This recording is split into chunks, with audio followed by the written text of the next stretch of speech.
চন্দ্রিমা উদ্যান, যাকে জিয়া উদ্যান নামে পরিচিত বলা হয়, এটি একটি ঢাকা শহরের উন্মুক্ত মঞ্চ। ঢাকা শহরের প্রাণকেন্দ্র সংসদ ভবন সংলগ্ন ক্রিসেন্ট লেকের পাশে চন্দ্রিমা উদ্যান অবস্থিত। ১৯৮১ সালে পূর্বে শেরেবাংলা নগরে এই চন্দ্রিমা উদ্যান চাষাবাদ এবং গবাদি পশু খামারের জন্য ব্যবহার করা হতো। পরবর্তী ১৯৮১ সালে মরহুম রাষ্ট্রপতি জিয়াউর রহমানকে এখানে সমাহিত করে এলাকাটি দর্শনীয় স্থান হিসেবে গড়ে তোলা হয়। বাংলাদেশের সরকার গঠনকারী দলের ক্ষমতা পাল্লা বদলের সাথে সাথেই উদ্যানের নামও বারবার চন্দ্রিমা উদ্যান থেকে জিয়া উদ্যান, আবার জিয়া উদ্যান থেকে চন্দ্রিমা উদ্যানে পরিবর্তন করা হয়েছে।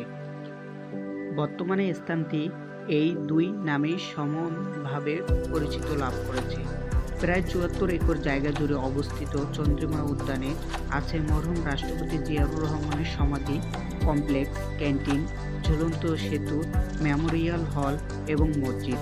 এছাড়া উদ্যানের কাছে অবস্থিত ক্রিসেন্ট লেকের উপর ঝুলন্ত সেতু ফোয়ারা আগত দর্শনার্থীদের আকর্ষণ করে। চন্দ্রিমা উদ্যান সারা বছর দর্শনার্থীদের পথভাবে মুখর করে, আর বিশেষ দিনগুলোতে প্রিয়জনের সাথে সময় কাটাতে সকল বয়সী মানুষের আগমন ঘটে চন্দ্রিমা উদ্যানে। কিভাবে যাবেন? ঢাকা শহরের যে কোনো স্থান থেকে সিএনজি বাস, প্রাইভেট কার কিংবা মোটর রাইড সার্ভিস করে শেরেবাংলা নগরে অবস্থিত চন্দ্রিমা উদ্যানে আসতে পারবেন।